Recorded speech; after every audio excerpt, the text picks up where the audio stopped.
Hello, my loves. How are you? Okay, then. So, where are we?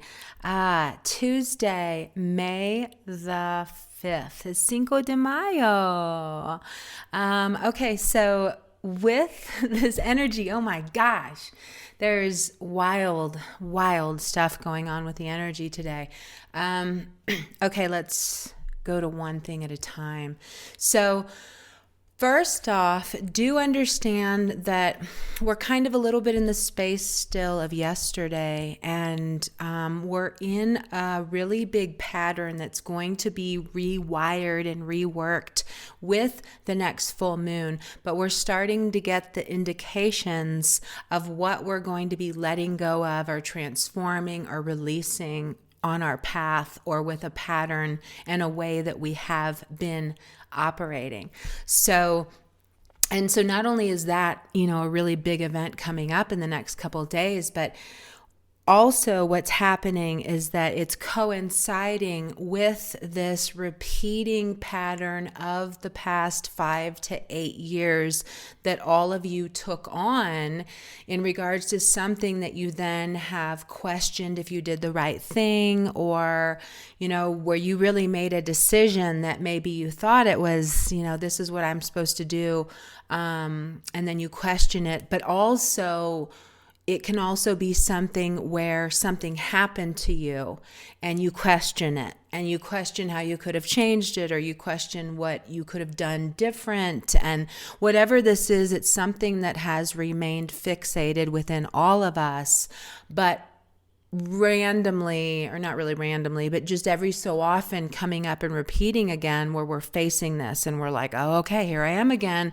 really seeing how this has changed my life. And for a lot of people, you're going to recognize, that what did change your life kind of changed your personality.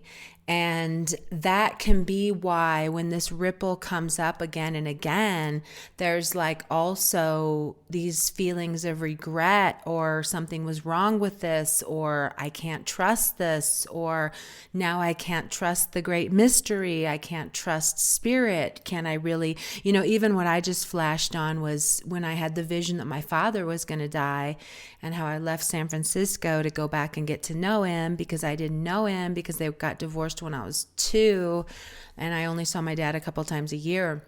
But when I went back, it was the most horrendous experience.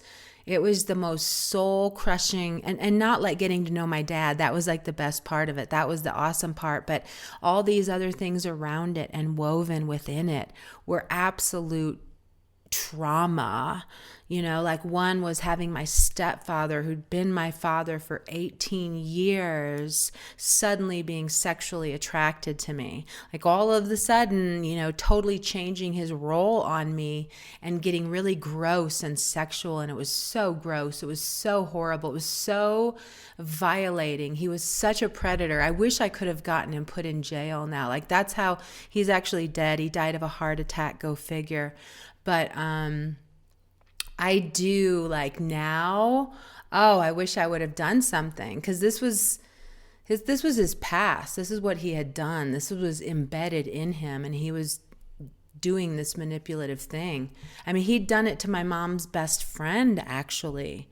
I know, even deeper, he'd done it to my mom's best friend 12 years earlier, and my mom took him back and forgave him for doing it. And then years later, he then did it to me. So, but it's the kind of thing that now my perspective is very much like, oh yeah, I would have loved to press charges and get him in big trouble for doing that. Making an example of, you do not get to do that. You do not get to violate people that way. And wow, even the fact that I'm bringing this up, I'm so surprised that I'm even sharing that with you, because I don't think a lot of you know that. Some of you do, but not even all the details I gave. You guys don't really know, but even the fact that I just pulled that out, and is something that I'm going to be looking at with this full moon, looking at that sexual violation, looking at these things that did change me, and got me looking out in the world. I mean, I remember that's when I turned into a wallflower. I was 28 when that happened, and I turned into a wallflower. I went from being so out there and enjoying life and exuberant and, like really, really free. And then I was just like so awkward. So I couldn't even dance for over a decade. I could not move my body again. I could not be sexual in any way, shape, or form for over a decade because of what he did. And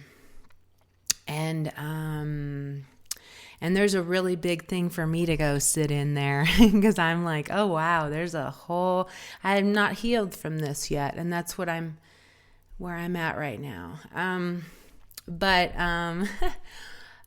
So expect this kind of thing, but also to kind of see how where we sit right now is, wanting to be open to seeing how to let this go and to how to let these painful situations go so that they do become empowerment to not only pave a better way for you and your future, but also to pave a better way for others and their futures. Just kind of like now how I am like, oh my gosh, I would totally love to put him away so that he couldn't do it to anybody else. No doubt, not even 1% would fall into the family aspect with this now in my life. I'm like, oh gosh, wish he was alive, because I would absolutely have kept him from doing that to anybody else. And that's kind of the vibration of what I've been talking about over the past couple of days, and what I'm getting with this energy is when we start waking from our wounds, we don't want anybody else going through that same thing. And that's when we really start creating a beautiful world.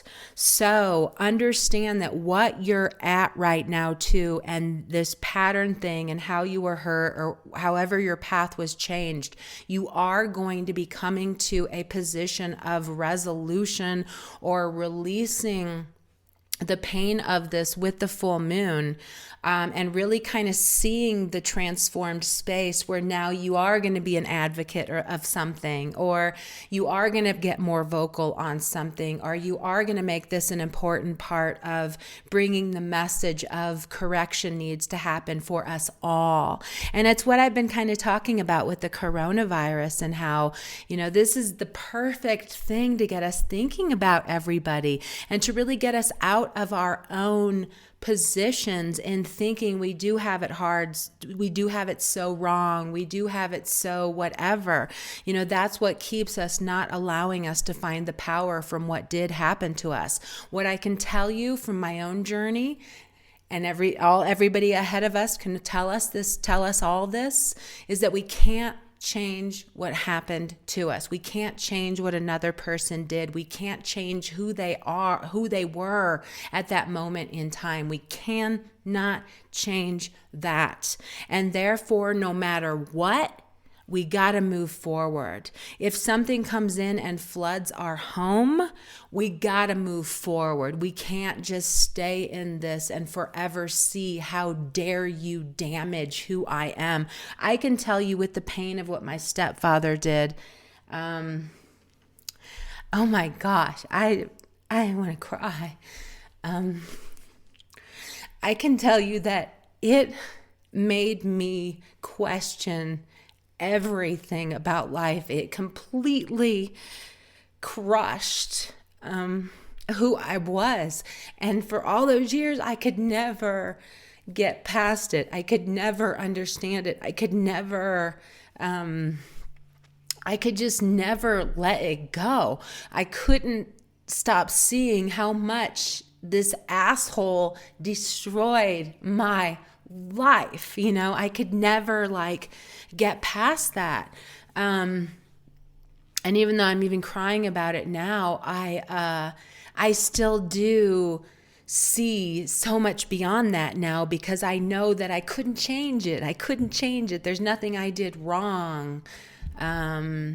But it was a part of this experience of my human journey that I am here to walk, and it is where I'm very passionate. You guys all know I've always been so passionate about sexual abuse and this violation that just changes us, and how unfair it is, and how we need to bring consciousness to this. Even what I talked about in the readings the other day, when I saw that, factory farming truck full of cows, carting them, maybe to their death and it was too warm out. It was too warm out to have them in that big tin thing. That's hurtful. That's not honoring a life. But just seeing that, I said to the person who was standing with me, I said, that's why I'm 100% vegan now. It's not necessarily that I think eating meat is bad. It's not necessarily that it's not necessarily these ideas I have around it. It's that is happening to the things that people are eating, and I can't support that. And it means I have to now not eat it as a way to show my support for we need to do better by those animals. In the same way, we need to do better by these kids. We need to do better by these people who are having their lives fractured by people who are so wounded in their own ways that they actually think that this is acceptable to do to another human being or to another animal. So we have to stand up. And for us to stand up, we got to have reason to stand up. I can't even imagine somebody who is not sexually abused being an advocate for people who are. I kind of can't even understand that. I can't understand why you would have such a strong birthing for the clarity and the healing of this if you didn't already know how damaging in the molecular, cellular way of your being, how hurtful it was to have that. So the reason we're talking about this a lot this week is getting you into positions of seeing that you can't change what happened.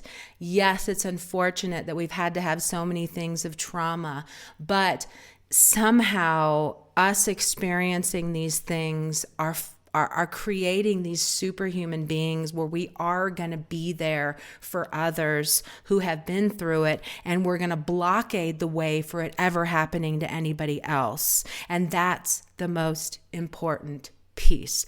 Every time I talk about my cow things and my vegan things, so many of you are going to be completely irritated by me. You're going to unfollow me. You're going to be like, how dare you?